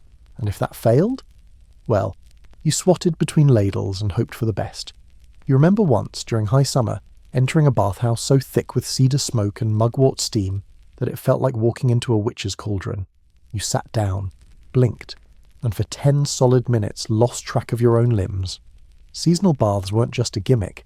They were a form of embodied timekeeping, a way to remind yourself as you soaked that the world was shifting, that you were part of something larger, that even in the belly of a boiling tub the seasons had not forgotten you. And some days, that's all you needed. Tomorrow the Yuya might toss in peels from a neighbour's orange harvest, or shreds of dried kelp, or maybe, just maybe, he'll go full indulgence and float sakura petals in the water. You'll only see them for 5 minutes before they dissolve. But those 5 minutes? They'll stay with you for weeks. So tonight, as the wind carries in the scent of ginger and soot, you rest knowing this. Bathing in Edo wasn't just about scrubbing off dirt. It was about marking time, body, and soul. And tomorrow's bath will smell like something new. You're halfway through your evening meal, a bowl of rice, pickled plum, and a cup of thin miso, when your neighbour leans over the balcony with a mischievous grin. "Did you hear what happened at the bathhouse last week?" she whispers. Of course you haven't, and of course you want to. She glances down the alley, lowers her voice, and begins. "Someone peeked." That's all she says, but it's enough. You both know what she means, because the curtain didn't always hold. In theory, Edo's bathhouses were paragons of propriety, segregated by time slot, fortified with modesty panels, overseen by vigilant yuya and concerned grandmothers. But in practice, well, steam gets slippery. At some point in the city's long, sweaty history, gendered separation came under pressure, not just from population growth and architectural limitations, but from something simpler, older, and harder to legislate: curiosity. The most basic dividing line between men and women's bathing areas in most Edo bathhouses was a norin, a fabric curtain, often just hanging waist-high. That's it. Not a wall, not even a full screen. Just a rectangle of cloth, fluttering in the humidity, serving as the thinnest possible barrier between what was seen and what was supposed to be left unseen. Historians still debate how separate these gendered spaces really were. Some claim the curtains were symbolic at best, that in smaller bathhouses, the same room was used by both genders with little more than scheduling and subtlety to keep things proper. Others insist there were partitions, hours strictly divided, and that any breach was rare and scandalous. And that's the word you keep hearing in this whisper net of neighbours: scandal. Quirky fact: in the early Edo period, mixed bathing was common, especially in rural towns and smaller cities.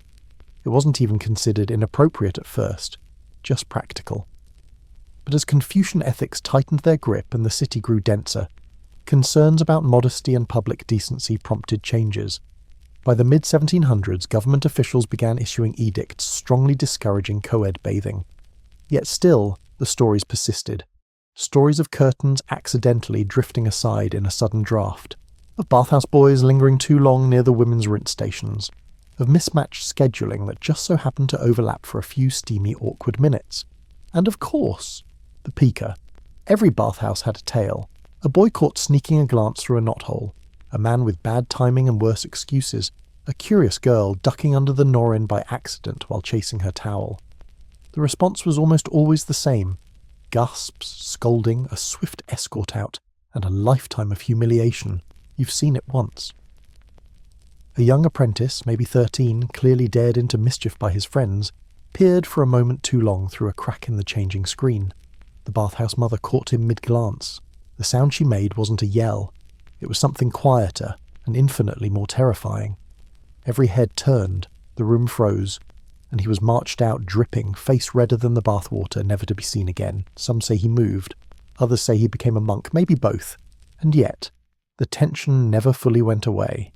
Even with strict time slots, modesty curtains, and the ever-present threat of social annihilation, the bathhouse always simmered with a strange undercurrent, not just of heat, but of awareness. You'd catch it in a glance held a moment too long, in the soft giggle behind the norin, in the way someone adjusted their towel when a new patron entered. Not overt, Not rude, but undeniably human. After all, where else in Edo were men and women so near, so exposed and so stripped of pretense? Nowhere.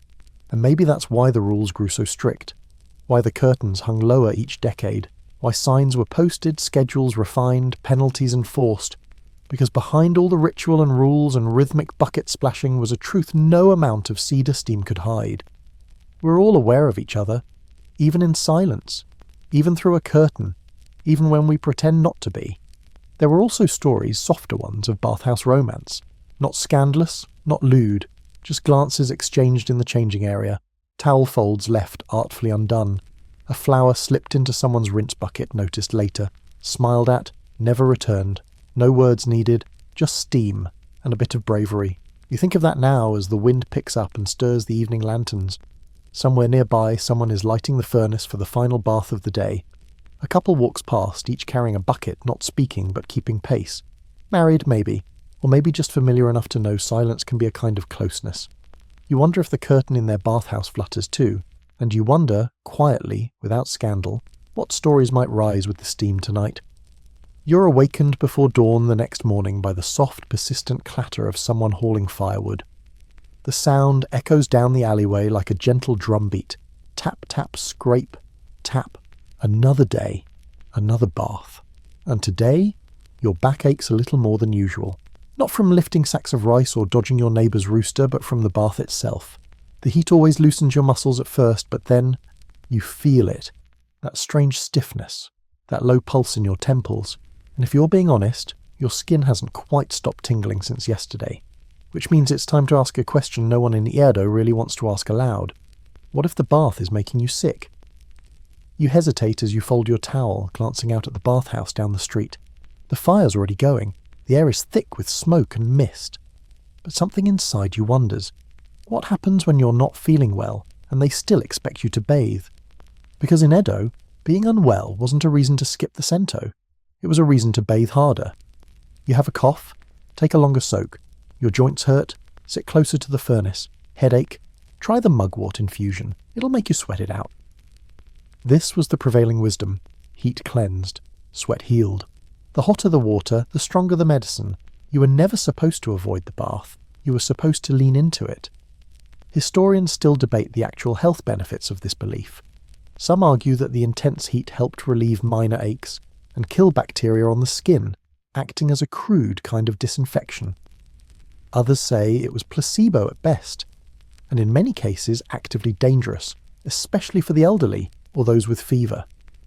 But Edo people weren't thinking about blood pressure or dehydration. They were thinking about balance. The body was seen as a system of energies, hot and cold, wet and dry. When you were sick, it was assumed one of those energies had shifted out of alignment. A hot bath? It could push you back into place, or knock you further off the edge. Quirky footnote. There are records of people using the bath as a fever-breaking chamber.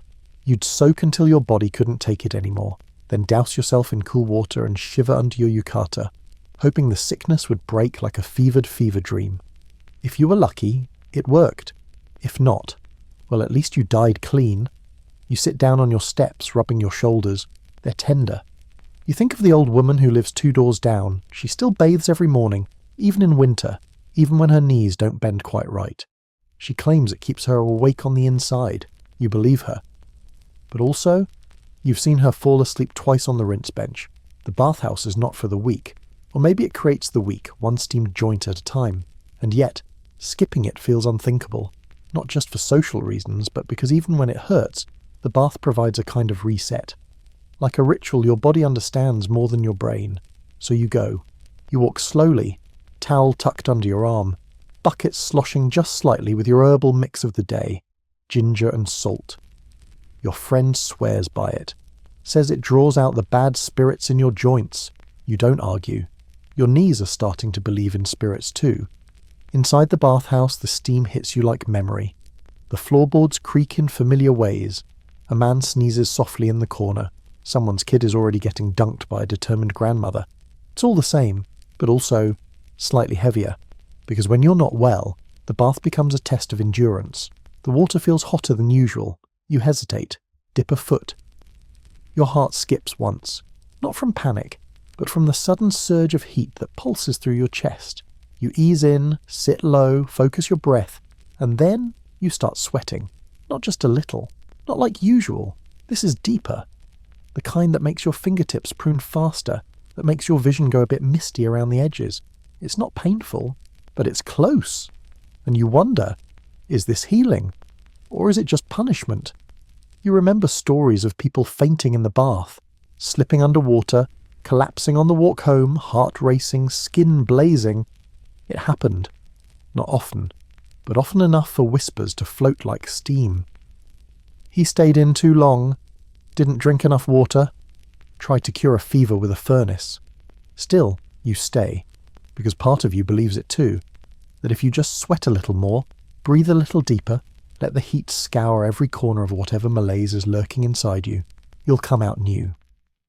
That the bath will burn away your pain, not just physical pain either, grief, worry, that quiet sense of being off, like a shelf leaning just a few degrees too far. The bath takes it, or tries. You finally rise, dizzy but stable. You splash yourself with cool water. It helps, sort of. You dry slowly, careful not to rush. Your towel sticks to your back, half saturated, and for a moment you swear the air smells faintly of camphor and relief. You return home lighter, not cured, but better. Maybe. You drink tea, sit near the window, watch your breath in the morning air. It's thin, faint, like steam rising from a body not quite finished deciding whether it feels worse or free. It's late afternoon now. The light outside is turning that soft amber shade that only ever means two things in Edo. Prepare dinner or prepare for fire. Because in this city, so beautiful, so carefully arranged, so oddly damp, and yet forever dry in the wrong ways, everything burns. And bathhouses, they burn first. You walk past the narrow lane where the bathhouse stands, and for a moment you just stop and stare. You've been in there a dozen times this month alone, probably more. You know the creak of the boards.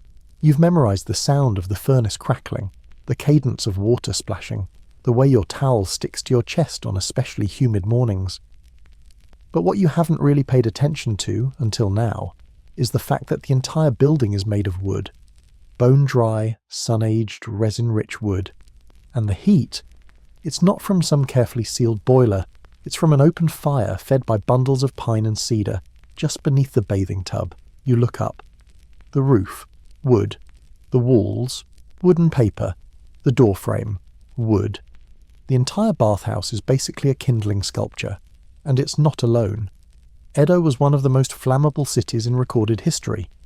Between the packed wooden houses, narrow alleys, paper screens, open charcoal braziers, and oil lamps everywhere, the whole place was basically one poof away from becoming a cautionary tale. In fact, fires were so common they were given a polite euphemism. The flowers of Edo. Romantic, right?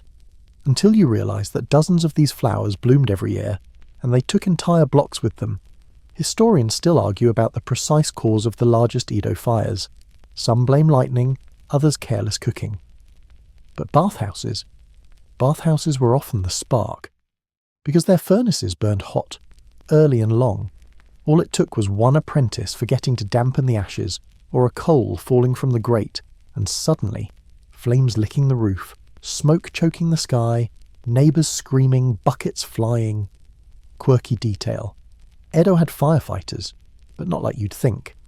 The famous Haikushi weren't about water hoses and ladders, they were about demolition. Their job wasn't to put the fire out, it was to stop it from spreading by tearing down the houses next to it. Fast. So when a bathhouse went up, the neighbours didn't douse it. They smashed the homes around it to create a fire break. You remember hearing about a fire in the Kanda district last year. Started in a bathhouse. Mid-morning soak, too many people, furnace flaring hot. Someone left a bundle of oiled towels too close to the vent. Within minutes, the roof was gone. Within an hour, 40 homes were ash. No deaths, thankfully, but the street hasn't quite recovered. And yet, people still went to the bathhouse the very next day. They found a temporary spot, or joined a neighbour's rotation, or walked to another district. Because you still had to bathe, fire or no fire. Because not bathing, that was worse.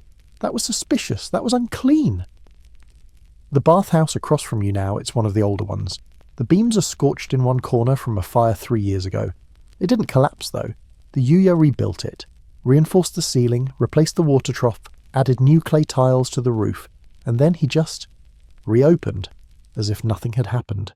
Because in Edo, nothing happening was never an option. You step inside and the smell hits you again.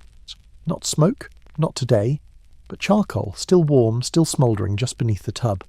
The apprentice is tending the furnace, carefully poking the coals with a long metal rod, eyes sharp, motion smooth.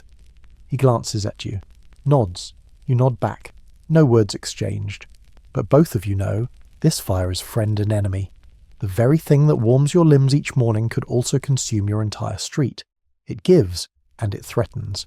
You watch him feed the flames. Not too much, just enough. It's an art. And here's a truth you've learned. The bathhouse doesn't survive because it's safe. It survives because it's essential. Risk is baked into its walls like smoke into your towel, but people keep coming. Because the bath is where you start your day, where you hear the news, where you show your face, where you sweat out your aches, whisper secrets, scold your child, flirt with someone maybe you shouldn't.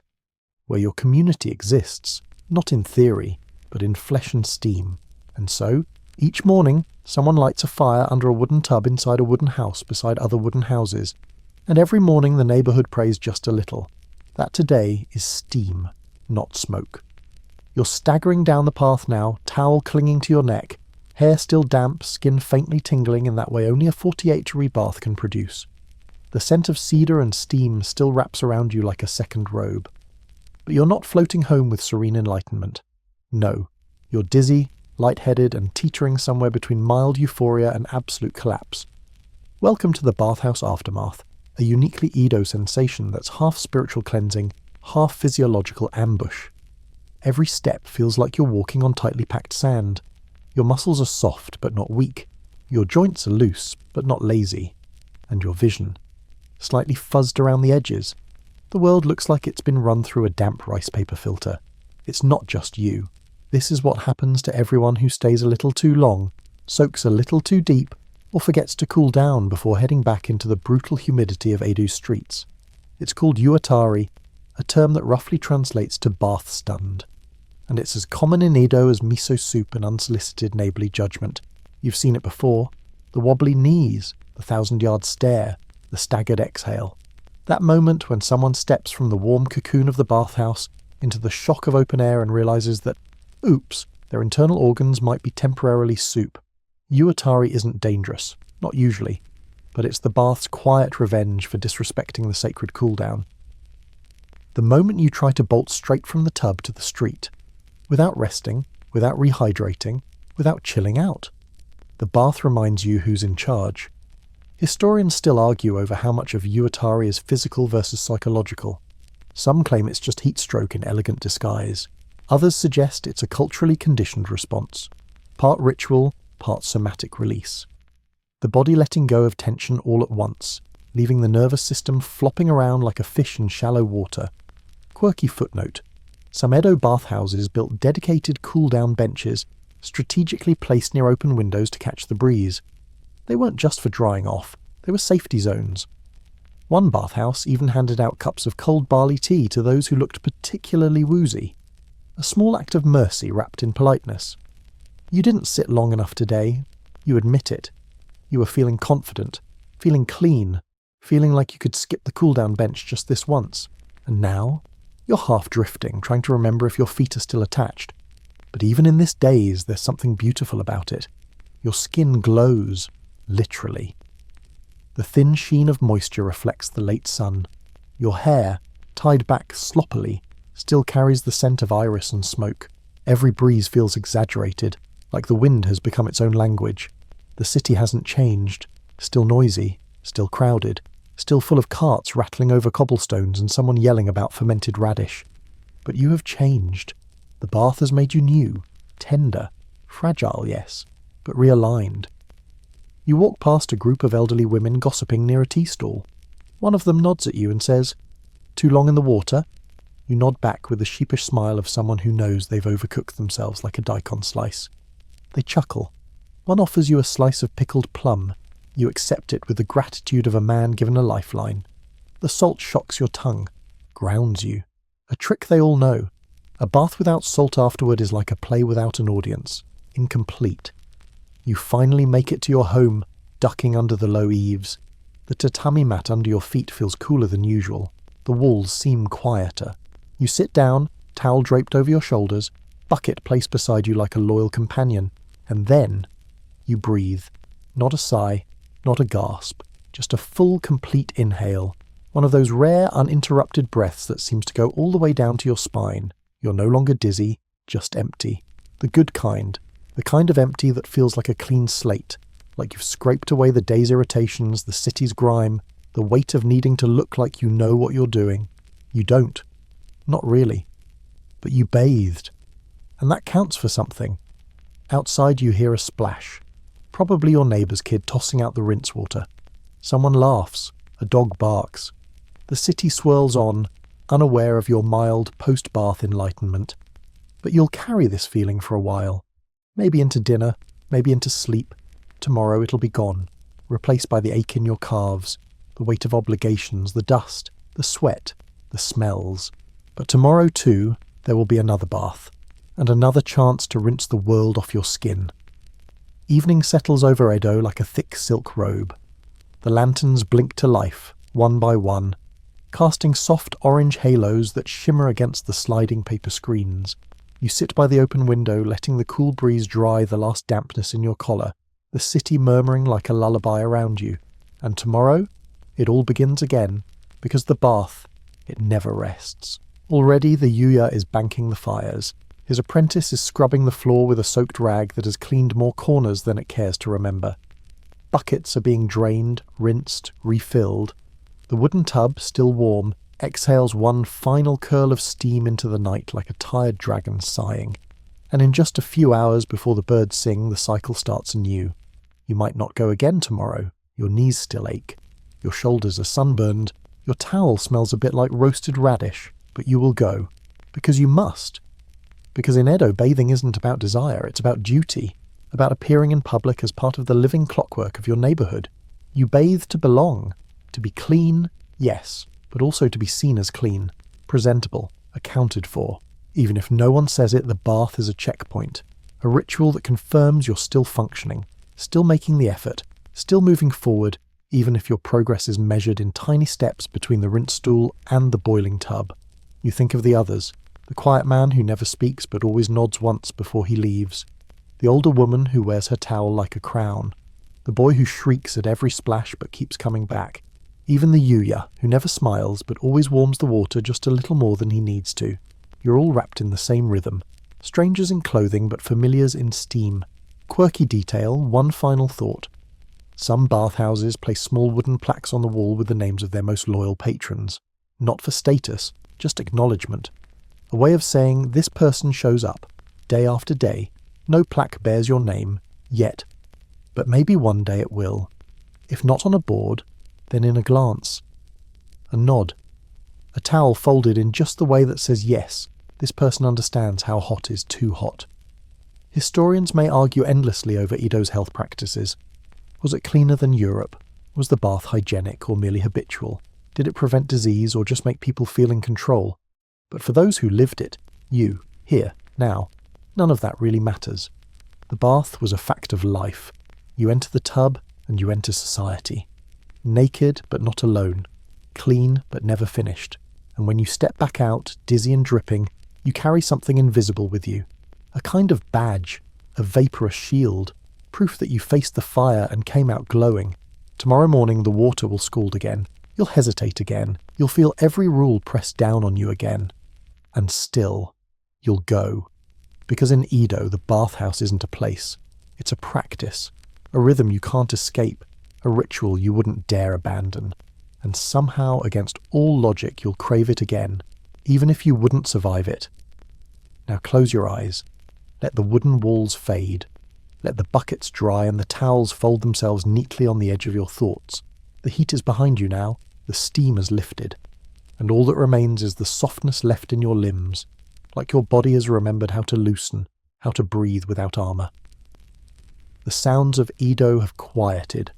No more sandals on stone, no more distant shouts, only the rhythmic creak of a floorboard in memory and the hush of night slipping through a paper screen. Your skin still tingles, but gently now, like you've been rewound. The city sleeps, and beneath its dreams, fires still warm tomorrow's water. Let them burn slowly. Let them wait. You've done enough for today. So breathe. Deeper now.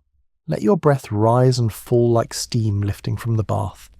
Let each exhale carry away a little more of the weight you didn't know you were holding. You're not in Edo anymore, but you remember it, and somewhere on a quiet street in the early hours of a world long gone, a bucket waits, just for you. Good night, you. Good night, you. Good night, you. Good night, you. Good night, you. Good night, you. Good night, you. Good night, you. Good night, you. Good night, you. Good night, you.